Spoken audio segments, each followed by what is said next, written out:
Hello, everyone, and welcome to another episode of The Missing Link in Your Healing. Today, we are going to be talking about the obstacles to cure. Now, I'll be quite honest with you. I was a homeopath for many years. This is probably a bit embarrassing. And I had completely forgotten that in the Organon, which is like the textbook, it's like the ultimate textbook of homeopathy, written by the founder of homeopathy. It's a book that has little sort of paragraphs called aphorisms, right? Which is where all the philosophy and the practicality of homeopathy is recorded. And aphorism number three, not like number 400, number 3, right in the beginning of the book, says that before you prescribe medication to a patient, it's important to remove the obstacles to cure. And when I reread that after many years of actually being in practice, I realized, oh my word, that's what I've been doing in my practice for most of my life, because I didn't think that I was super proficient at prescribing the right homeopathic remedy. So I always felt like a bit of a not such a great homeopath until I realized, hey, man, I've been doing what they said all along. Remove the obstacles to cure. So we are going to talk about what those obstacles are. So the point of this really is that you can have the most cutting-edge surgery, you can have the most unbelievable medication, you can have the most incredible healing, you can have the best tools and techniques at your disposal for doing your healing. But if there are very obvious obstacles to your cure, those obstacles, unless dealt with, they're going to impede the efficacy of whatever it is that you choose to use to treat your disease. So I'm just going to give you a simple example. So, we all know that type 2 diabetes, and this is no shame on anyone who's got type 2 diabetes, okay? My father was a diabetic. I've got 40% more chance than the average person of becoming a diabetic because it's in my family. It's a thing, right? But type 2 diabetes is largely a lifestyle disease. Now, again, there's nothing wrong with you as a human if you have a lifestyle that predisposes you on top of your genetics to diabetes, right? But we know that it's a lifestyle disease. And we know that diabetes, its precursor is something called metabolic syndrome. So basically, metabolic syndrome is when you start becoming less and less sensitive to the hormone that takes sugar out of your blood and into your cells, insulin. So we start producing more and more insulin. Now, the way that you reduce insulin, reduce your insulin levels and increase the sensitivity of your body's receptors to insulin is by doing exercise, for example, or by eating natural carbohydrates. And when I say natural carbohydrates, I'm talking about things that aren't processed and packaged. I'm talking about sweet potatoes and fruit and, those things. Those are natural carbohydrates, right? And not eating processed food. Fasting can be really good for some people who have this. The point I'm trying to make is, there are things that we can do to remove the obstacles to actually getting better. So if we continue to eat too many refined sugars, if we continue to have completely sedentary lifestyles, if we disregard the risks, if we become obese without regulating it in any way, assuming that it's not because it's some sort of medical condition, those are all obstacles to cure. In fact, those are all causative to disease. And when you get type 2 diabetes, those are the obstacles to being cured. So people who improve those lifestyle factors very often have an improvement in their condition. Not all of them reverse the type 2 diabetes, but certainly they have to have less medication, et cetera, et cetera. So a lot of what we have as disease and therefore we need to seek treatment for, we are not actually conditioned to think about, well, could there be obstacles here that will not be affected by medication? Whether it's natural medicine or allopathic medicine, it doesn't really matter. Okay, so that's what we want to talk about in more detail today. We want to talk about these obstacles to cure. Well, what are they? Because one of the things is that most of us don't think about them, right? You won't think about type 2 diabetes until you happen to go for an examination and you have a blood test, and the blood test reveals or a urine test that your glucose is too high. And at that point, you're either a borderline diabetic or you're in the type 2 diabetes. But at that point, it might be, well, okay, hang on a second. Now I've really got to do something about it. And so when we know what the obstacles are and we remove the obstacles and we then choose our treatment, whatever that's going to look like for you, then there's a much better chance that the treatment will actually work. So these obstacles can be physical. And when I'm talking about the physical body, I mean, they can be physical, mental, and emotional, actually. They can be environmental. They can be conscious or unconscious. Many of them are unconscious. We don't even know they're there. And they can be, did I leave one out? I don't think so. Physical, mental, emotional, conscious, unconscious, or actually environmental. So an example of an environmental obstacle to cure would be, I mean, this is, I'm being ridiculous now, but you live next to a nuclear power station. You live next to a nuclear reactor that's had a nuclear spill. If you carry on living in the area, there's a really good chance you're going to carry on you're going to get radiation sickness. Okay, I mean, that's ridiculous, but other environmental things could be like mold. Mold is an environmental stressor. Geopathic stress, if you live right next to like an electrical sort of like substation kind of thing, there's more geopathic stress there than not. If you've got underground water in your house and the effect of the electricity in your house with the underground water, that's geopathic stress. Some people are much more sensitive to some environmental factors. Some people feel better when they live inland, and some people feel better when they live at the coast. Asthma is one of those diseases that can, not always, but can often be affected by environmental factors such as humidity. Some people with their asthma, they thrive at the coast. The more humid it is, the better, the more they can breathe. And some people feel awful. And if they live in a mountainous area, they find that their asthma is much better. That's environmental. Those are environmental stresses. Now, this doesn't always mean that you have to sell your house, move, change countries, or change locations. But it's worth noting that if you've got something like that going on and you can eliminate that or you can minimize the effects, it may make a startling difference to your physical, mental, and emotional health. So some of this, so Antoinette, you can put your hand up and interrupt me when you need to, right? So some of those obstacles to cure, the physical ones we've sort of spoken about in the type 2 diabetes example. They can be nutritional. We might be eating what we think is good nutrition, but that nutrition on top of, for example, our genetics or our mental and emotional stresses might not be actually having the salubrious effect that we think it is, right? So they can be, nutrition is a really common one, all right?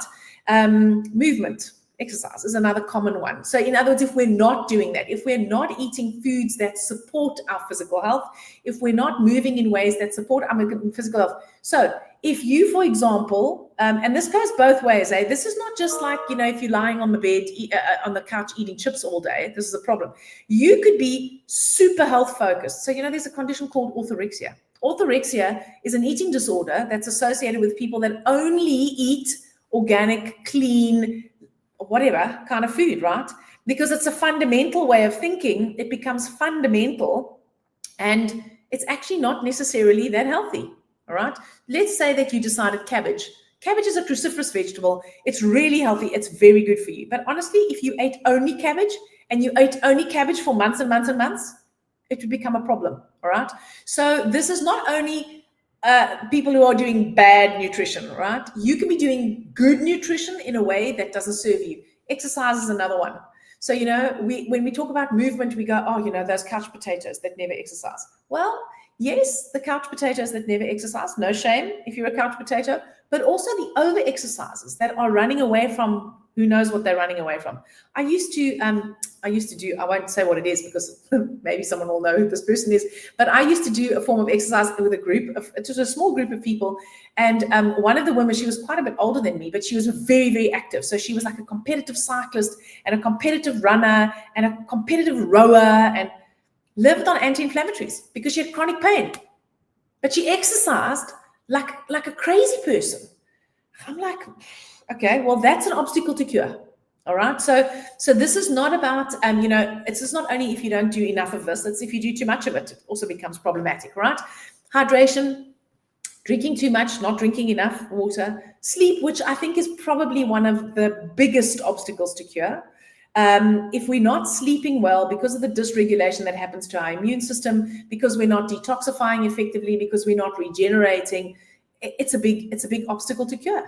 And so a lot of people just take for granted the fact that they don't sleep well because they maybe haven't slept well for years. So they're really focused on their nutrition, and they might be really focused on their movement, and they might be focused on what medication they're taking. But the fact that they're having 5 or 6 interrupted hours, awake in the middle of the night, waking up not feeling refreshed, not having a good sleep cycle, doesn't necessarily, once you get used to something, you don't realize the impact that it's having until, for example, it gets better. Like once you start sleeping and you realize how amazing you feel because you are sleeping, you realize, well, how bad you felt because you weren't. In fact, I'm a little segue here. I have a client, lovely woman, and a history of like huge trauma. So, and this is relevant because that's the reason why she came to see me, all right? Because she had lots of anxiety, felt completely overwhelmed, wasn't coping with her life, and her problems seemed to be mental and emotional and trauma related. But it turns out that because of the trauma, something that had happened, she was reluctant to sleep at night. Not really scared of the dark, but her nervous system was so agitated that her sleep was incredibly poor, and had also a coping mechanism of not wanting to be seen to be idle or lazy. So didn't want to sleep in the day either.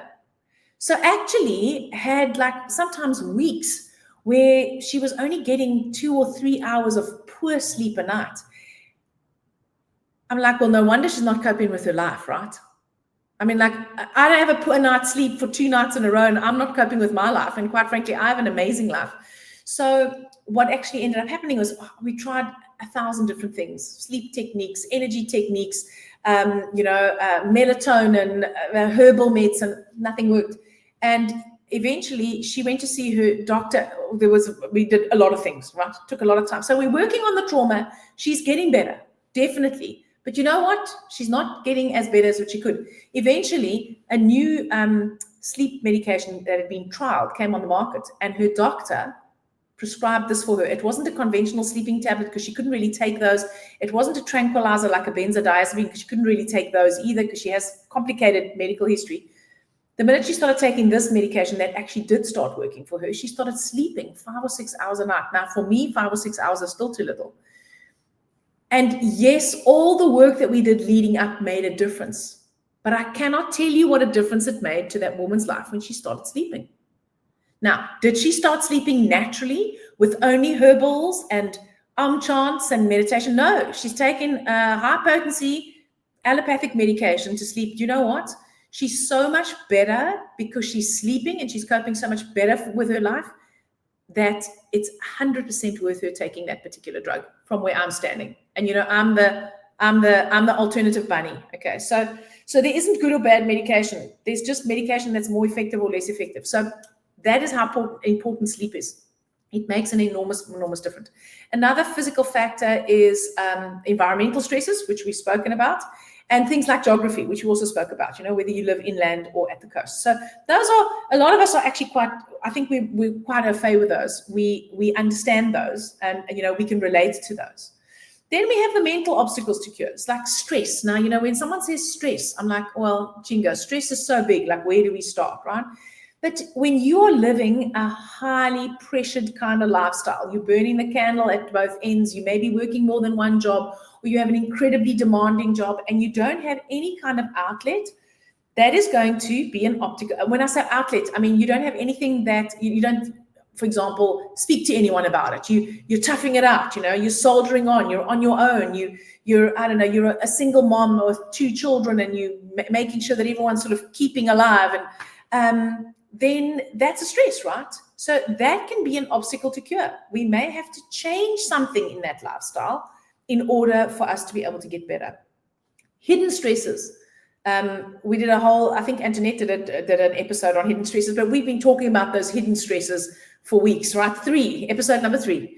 We've had, we've spoken about it a lot. These are the things that we're not aware of, our unconscious limiting beliefs, our coping strategies that we don't think are coping strategies. We don't think are potentially doing something for us that is not good. So something like people pleasing is a coping strategy. If you are constantly focused on pleasing everyone around you at the expense of yourself, that's an obstacle to cure.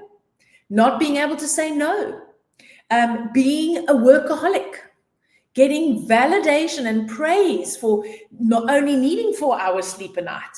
There's whenever I'm like this, and I'm sure many of us are, whenever I hear about, some famous person, I don't know, Winston Churchill only slept 4 hours a night, I'm like, oh, of all the things I could get done if I only had to sleep 4 hours a night, how amazing would my life be? It's almost something that's like we want to aspire to, not resting.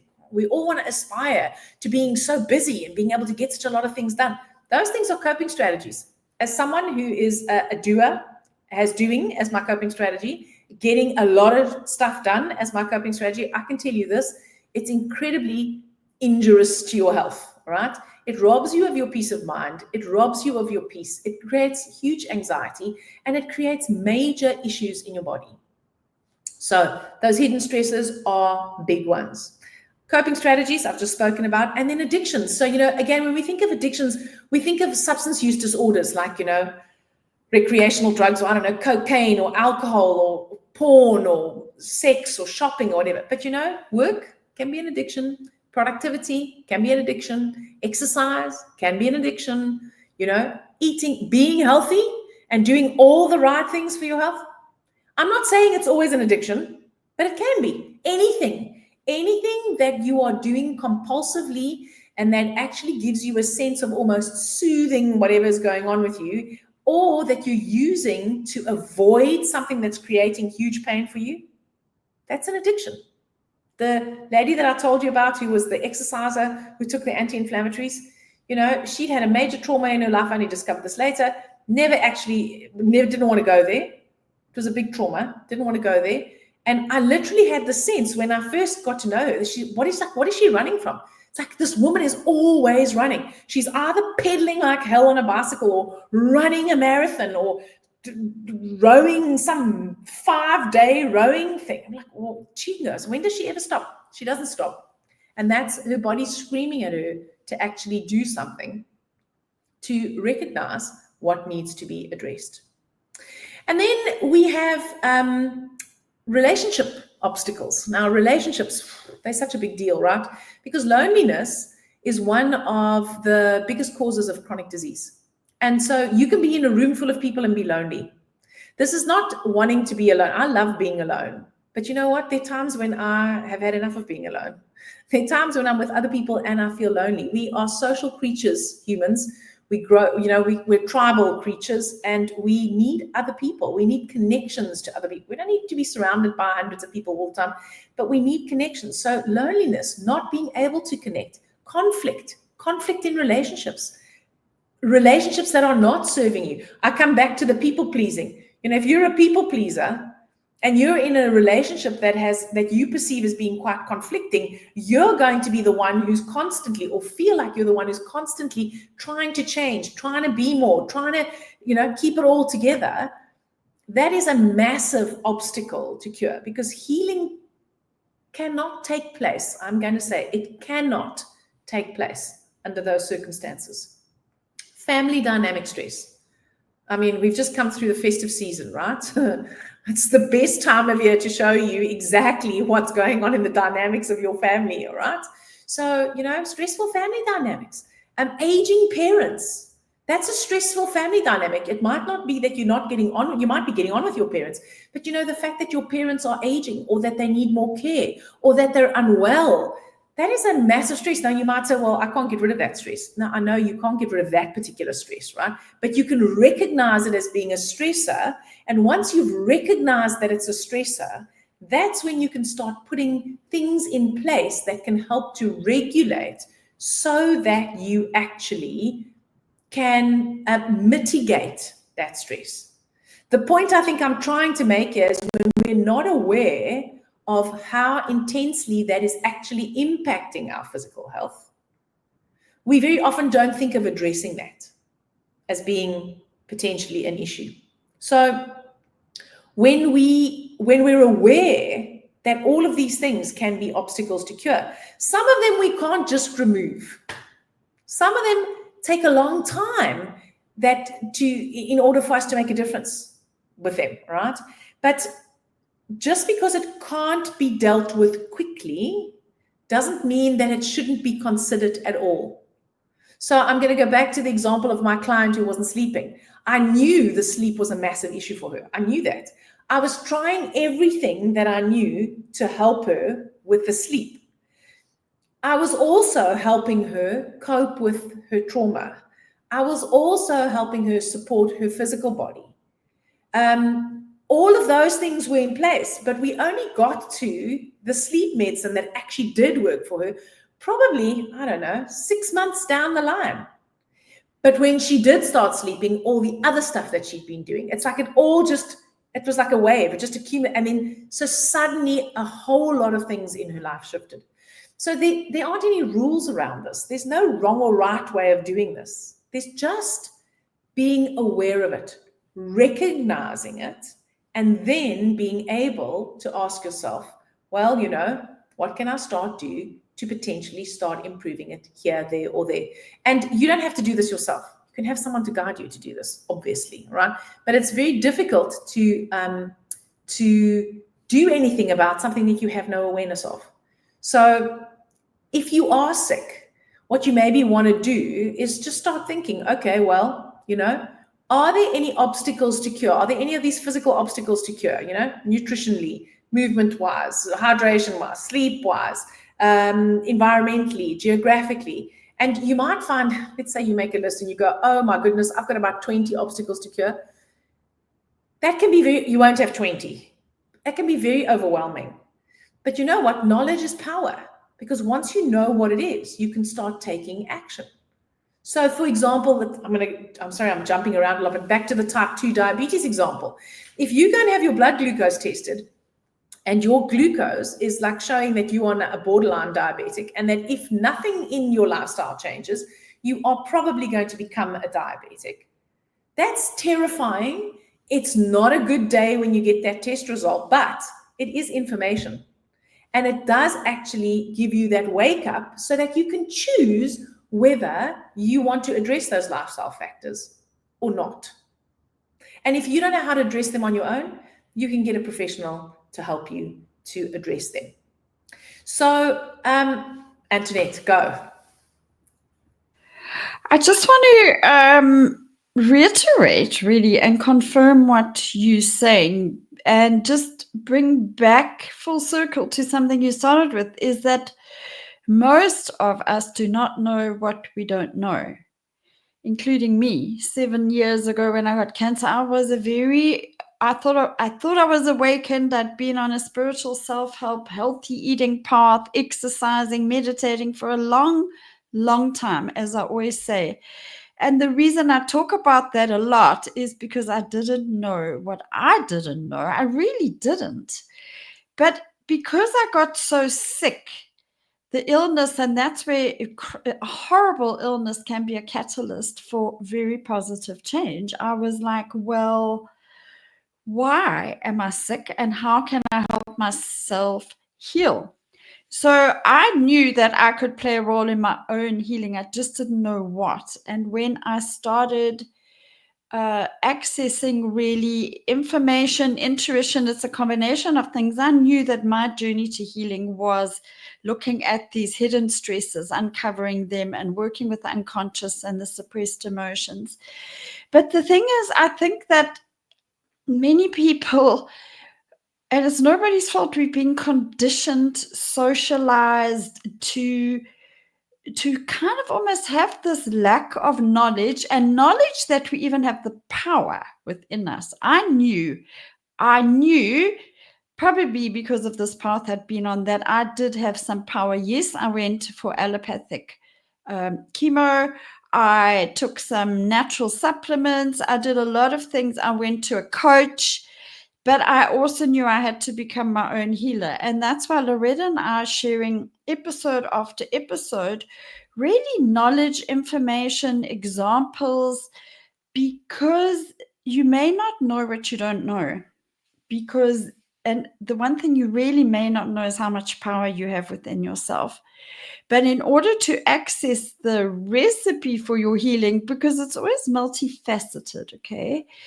And to know when you need help and what you can do yourself really requires deep intuitive insight. And Loretta and I talk about that a lot. And Loretta really helps people access their intuition. So you need to start knowing what you don't know. So that is knowledge gathering, because knowledge is power. And then, as Loretta says, it can seem overwhelming. When I realized that I had this huge job of rewiring my brain and reprogramming my unconscious, I was like, wow. And this is an ongoing journey 7 years down the line.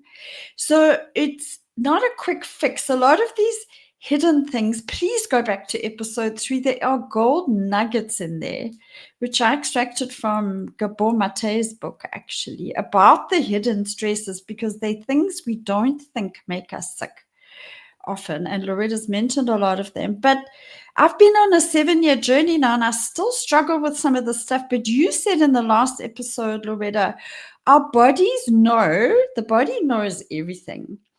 And the body knows when you're at least trying, I think. But the body kind of, I messed up again this weekend. I go off track still sometimes, but I keep on bringing myself back. And I think my poor body's been so patient, but it kind of knows she's really trying, she's doing stuff. And that's really, really big. So I think if you want to accelerate the process is to get good help, to get the right help. Yeah. For sure. And so just leading on from that is that, well, why don't we just do this? Why don't we just remove the obstacles to cure? Why don't we just go head on into our hidden stresses? Well, there are a number of reasons why, but a few of them that I've isolated, and Jeanette has just said, the main one is we don't know what we don't know. We don't think our hidden stresses, we know stress, but we go, been there, done that, got the t-shirt, moved on, right? But we don't know what we don't know. We don't know how much that, whatever that is actually impacting us. We also have an unconscious bias against changing. So some of these things that I've just mentioned, imagine if you're like, oh, well, my goodness, I think I am a people pleaser. How am I ever going to change that? I'm in a toxic relationship, but there's all these reasons why I can't get out of the relationship. I definitely can't afford to move, and my house is full of mold. I'm basically doomed. So what ends up happening is we think that as soon as we identify something, we've got to change everything immediately.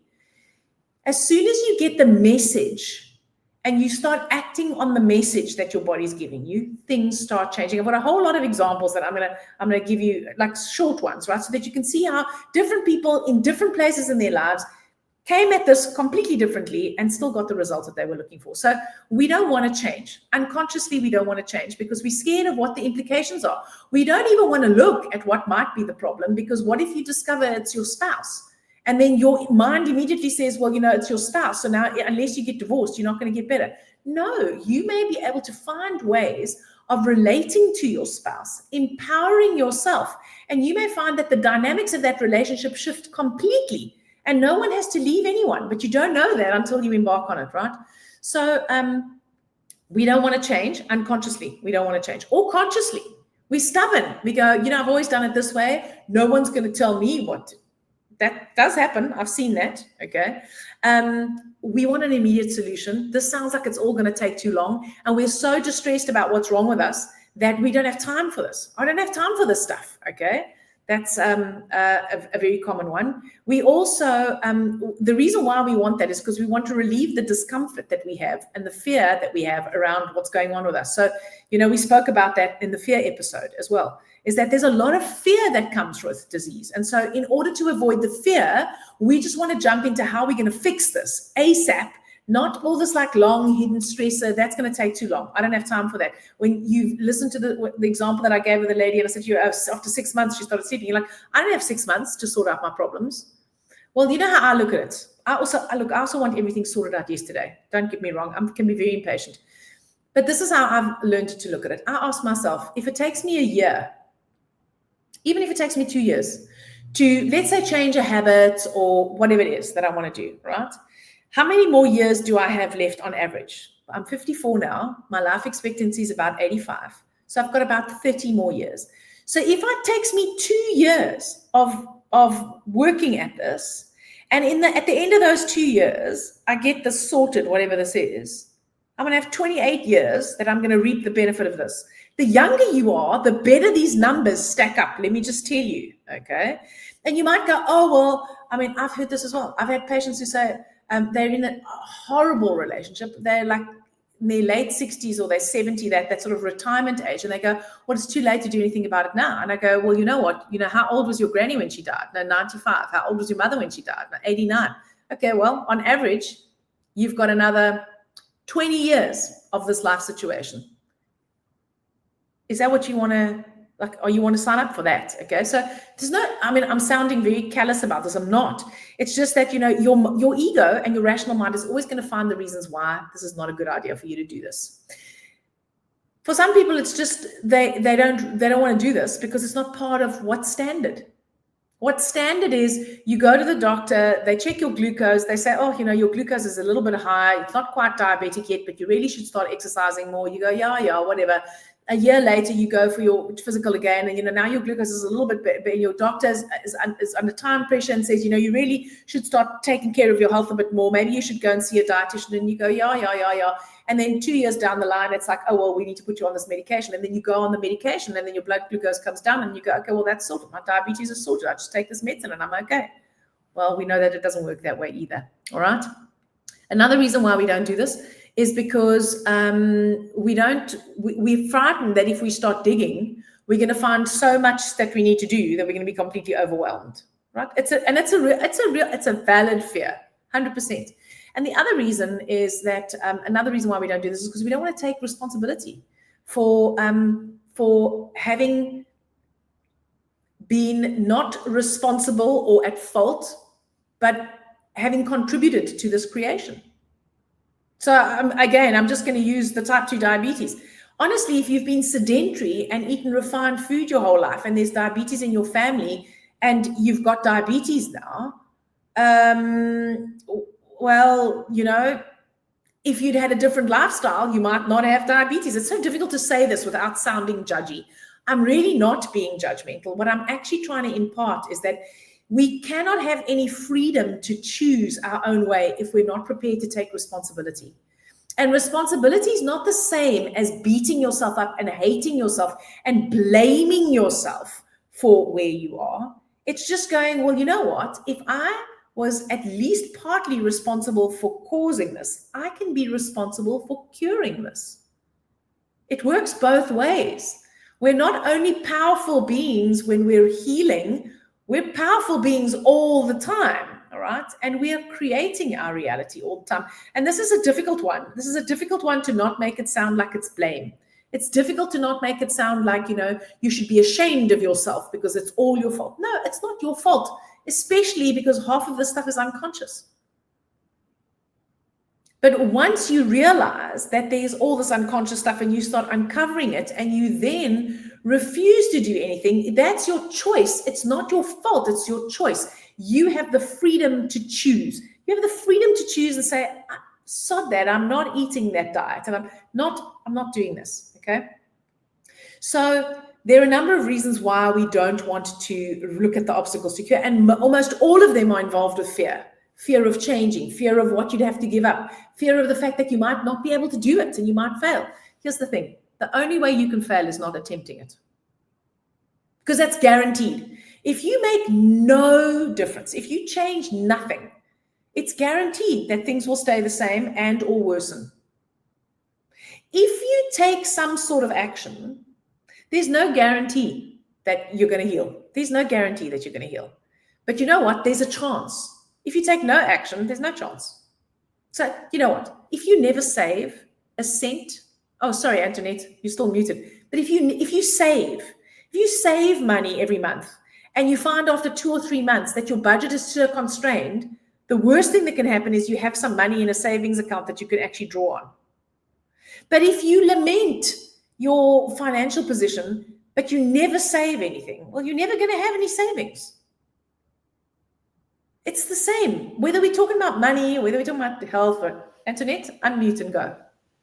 No, I think that once we embark on this journey, if I reflect back on my own, if you just take one step, because it is overwhelming, it is a lot. You can't reprogram your unconscious. It's a lifetime journey, actually, if that's your path to healing. But as soon as you take one step, there's two things I want to say. Firstly, starting to take these steps improves your quality of life in the moment, day by day, whether you're sick, whether you heal or don't heal. And it is an opportunity to potentially really help yourself heal. Radical Remission podcast and books, I've mentioned them before. Go and listen to them. Read Dr. Kelly Turner's research and work.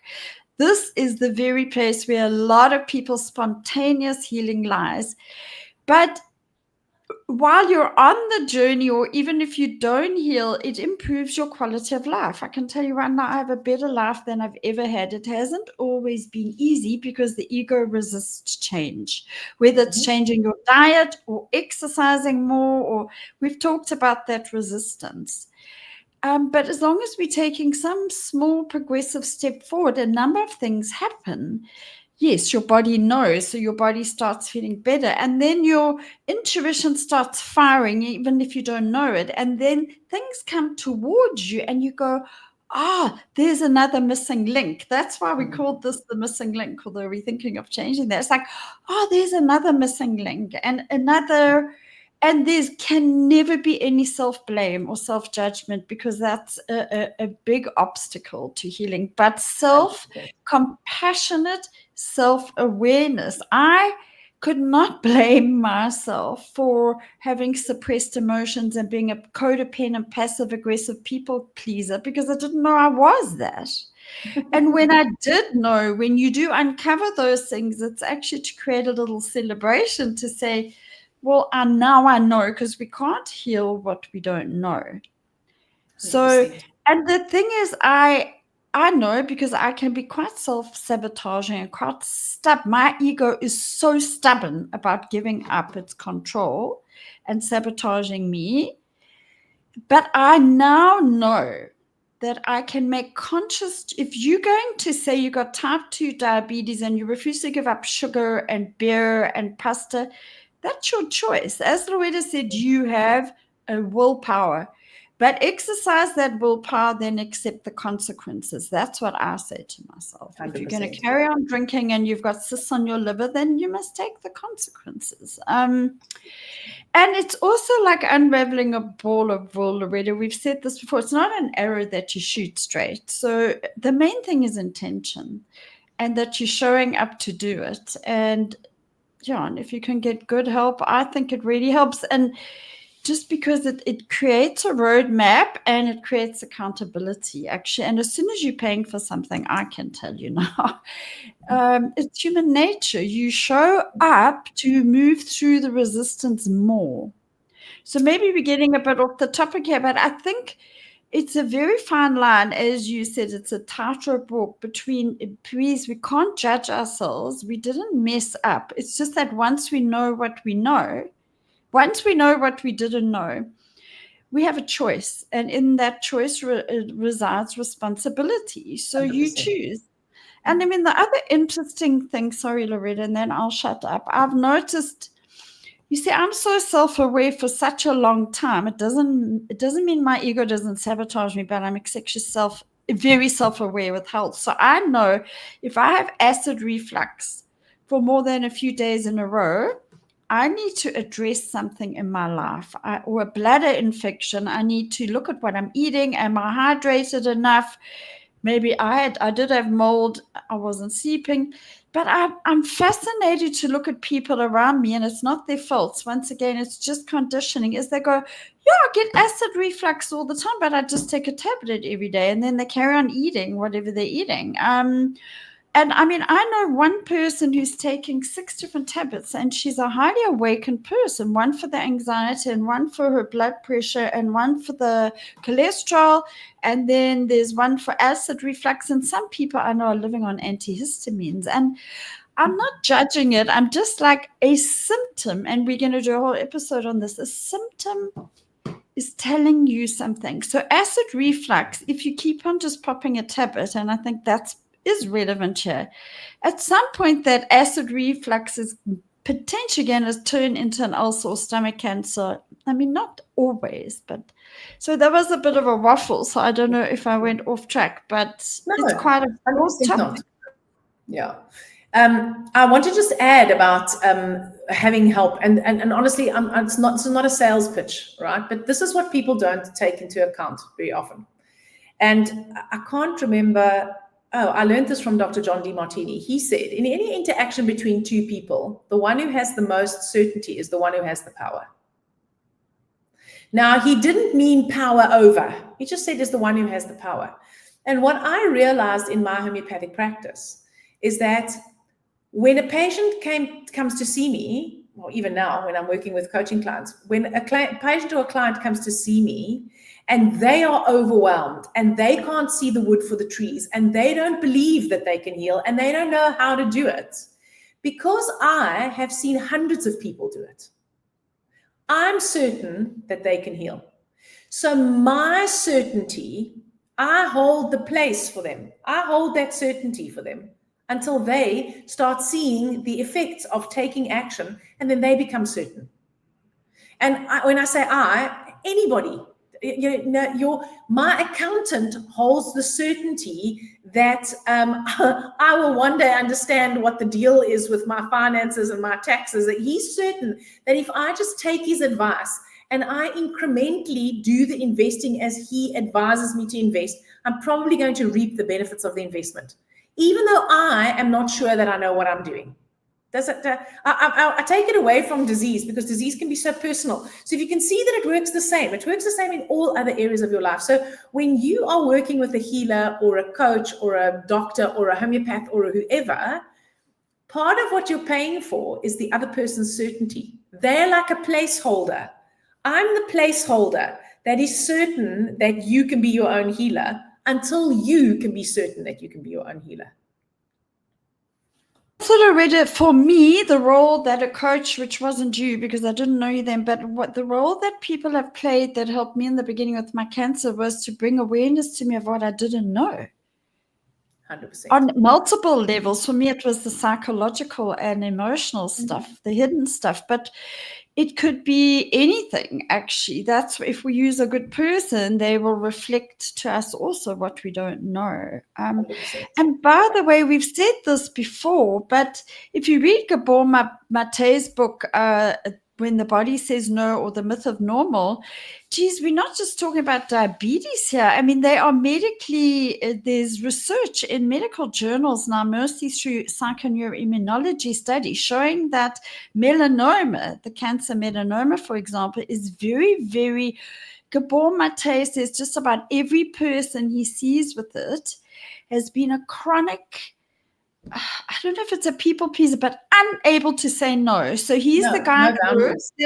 He's the guy at work that'll take on everybody's extra work, will do every job fantastically, but works 12 hours a day, and he can't, until he goes to see someone like Gabor Mate, he can't understand what's wrong with that, because he's getting lots of accolades, right? He keeps on getting increases. And then one day he gets a melanoma.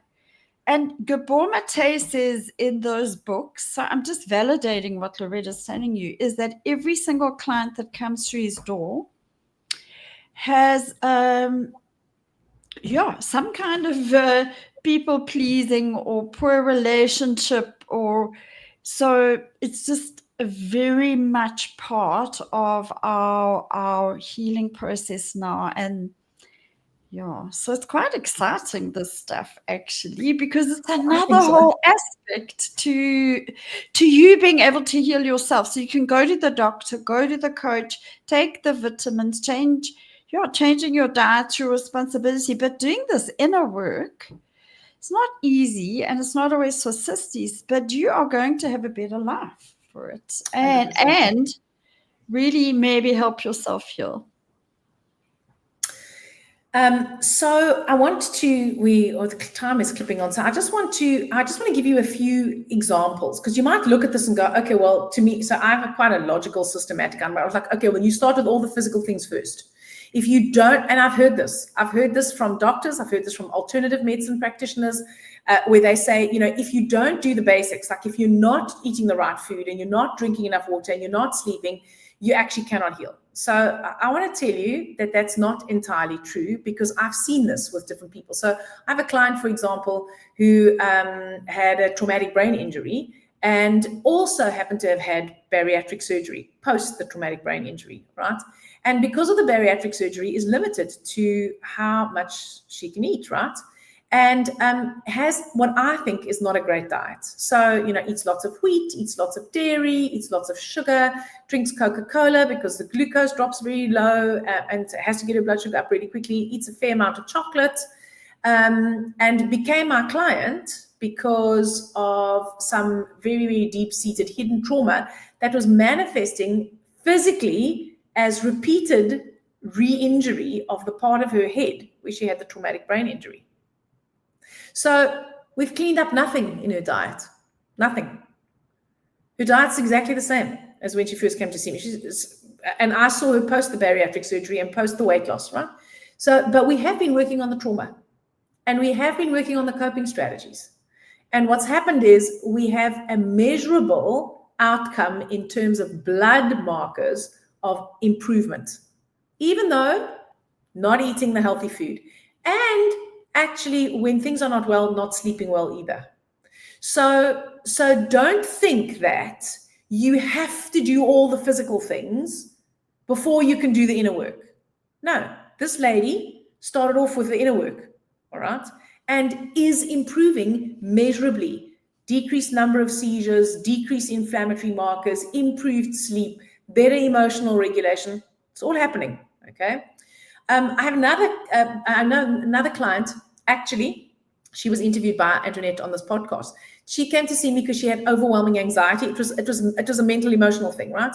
And then had a massive trauma that happened during the course of the coaching, but also was, because of the massive stress, chronically underweight and had problems with being unable to.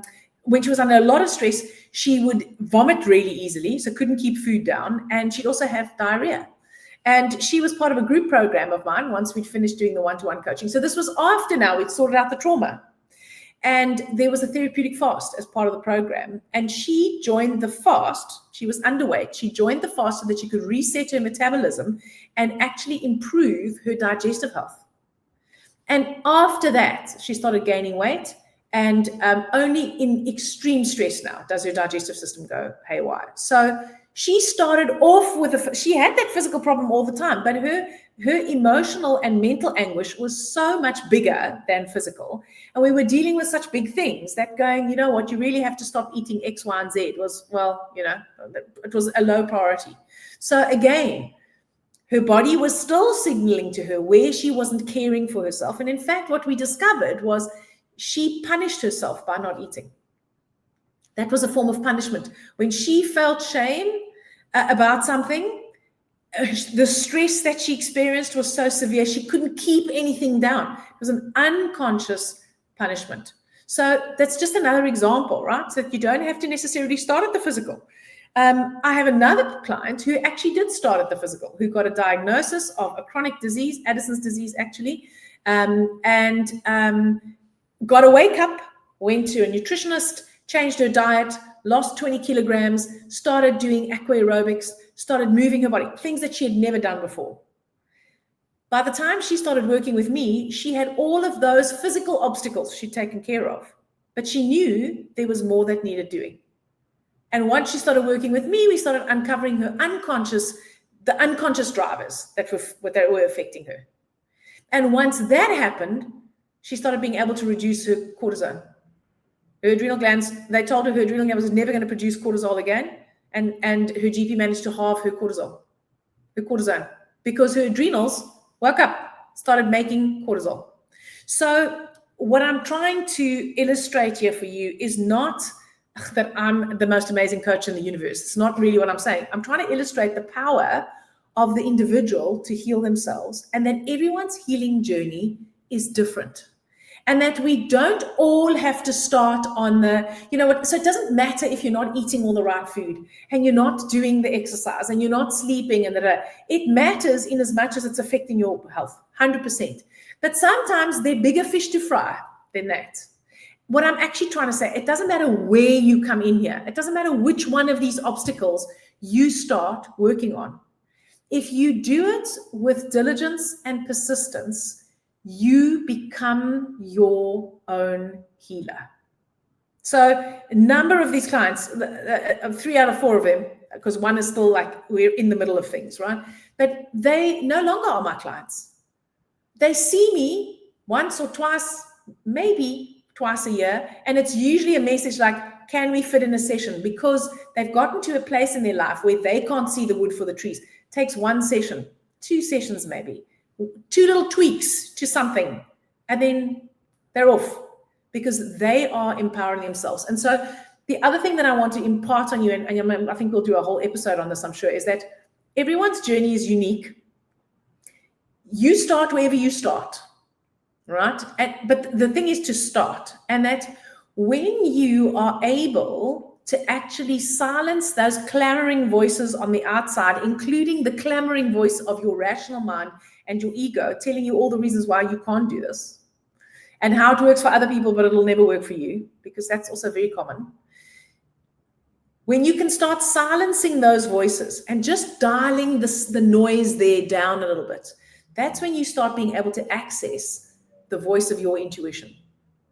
So if you can connect to your intuition, you can connect to what is the next step for you. You only have to know the next step. You don't have to know the whole plan, my friends. In fact, intuition doesn't give you the whole plan. It only gives you the next step. You take that step in faith and it starts creating momentum. And then you get the next step. And then you take the next step. And then you get the next step. And then you get the next step. And that's how you create your own unique healing path. That's what Antoinette did. That's how she got to where she got. I'm going to just end off with one last story about how powerful your intuition can actually be. So someone was referred to me by a colleague of mine, and this lady had breast cancer, and it was 12 years later and the breast cancer came back. It was a different kind of cancer, but it was in the same breast, and it was more or less in the same kind of spot, right? So she hadn't had to have a mastectomy the first time. She only had radiation. She didn't have chemo the first time. This was a stage 3 cancer because it had infiltrated the lymph nodes, and she was reluctant to have the chemo. So she was quite like alternative, and she was into the whole organic food and so she'd been was doing a lot of the physical things correctly, and she really didn't want to have the chemo. And so I had a chat to her, and I said to her, well, you know what? I've never done this with someone who hasn't done any of the work, but we can get your intuition to tell you what's the next step for you. And it was an 1.5-hour session, and we went through the motions, right? And when I put it together, I was like, I'm sure this could work. She's a powerful creator. Everyone has intuition. We can all connect to our intuition. And in that, and please bear in mind, I'm the alternative bunny who's like, oh yeah, I would never have chemo, blah, blah. I mean, I don't say that because I don't know, because I've never been in the position to have to choose, right? So she was reluctant to have the chemo, and there was a part of me that was like, oh, probably better if she doesn't, but not. I was actually very neutral on it because I now know that it's not up to me. And the truth is, after about 1 hour and 5 minutes of prep and everything else we did an exercise. She stepped in, and the truth from her intuition was, do the chemo. And when we came out of that, I said to her, how certain are you? And she said, as much as I don't want to do this, I'm certain that this is what I have to do next. And then she said to me, Loretta, I had a suspicion that this was maybe what I wanted, but I so didn't want to do this. And she said to me, I was so hoping that we would have this session and that the truth would come out that I didn't need the chemo. But now that I have found it for myself, you didn't tell me, no one, I have found it for myself. I know that that's what I have to do. And that's how powerful your intuition is. And you don't need to have a special gift. You don't have to have a special power. I'm one of the most controlling, rigid, rational, don't give me that hoo-hoo intuition schmission stuff person that you will ever meet up until about 5 years ago, until someone taught me a structured way to access my intuition. And I was like, oh my word, I've been doing this my whole life.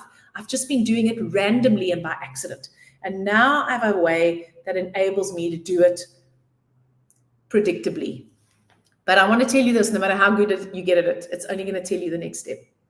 It's not going to give you the 5-year plan on your healing. It's going to give you the, what am I going to do today plan on your healing. And that's one of the parts of it that makes it difficult. So thank you for that. Antoinette? Yeah, but just step by step. I mean, that's what I said about 100%. My own journey. And that's the thing. We also always want the full picture. And my intuition told me to do chemo as well, as everyone knows. And I hadn't touched allopathic medicine for 32 years. So Loretta, you've given us some amazing testimonials there. It's really good to hear how you've used this in different ways to help people become their own healers and heal. So why don't we tell everybody what it is that you could offer them, or how they go about accessing that? Because I think you're just too modest and polite when you keep on saying you and I are both not trying to sell stuff, and I don't think we even have to say that anymore. Our hearts lie in really helping people. And I'm still putting together some stuff, and when it's done, I will put it out there. But Loretta's got a program or a coaching. So tell us what it is that you do, if you want to. So I have a program called The Healer Is You, and it has 2 parts to it. So you can either sign up and do one-to-one coaching with me. I do insist on committing to at least 12 to 16 weeks of the process, because I found that massive change generally doesn't happen sooner than that if you've got a chronic illness, if you're really sick. And so in that program, you have access to me. Obviously, you have access to me via the phone and WhatsApp. We meet every week. I give you some exercises, homework. You have access to all my intellectual property. And we take you through this process where we uncover what these stresses are, take away the obstacles secure, uncover them, find out what they are, find out what the hidden stresses are, find out what those unconscious patterns are, show you how it is that you can break them, and most importantly, teach you how to connect to your spirit's vision for your healing, and how to connect to your intuition so that you know what's the next step for you. The Healer Is You also has a hybrid group coaching program where you have 2 coaching sessions a month, and you join a group as well. We have 2 live sessions, which usually have training. We go into the materials in a little bit more depth. And then I have a short program that I had the name for it and then I changed the name. So it's a bit nameless at the moment, but this is really for people who just want to learn the structured way of actually accessing your unconscious limiting beliefs, your strategies. How do you connect to your spirit, and how do you access your intuition? So it's 4 or 5 sessions. There's a reason why it's 4 or 5. If you're interested, I'll tell you if you connect to me. But it basically teaches you how to actually apply the tools so that you can access your intuition. So it doesn't go into massive depth about your life.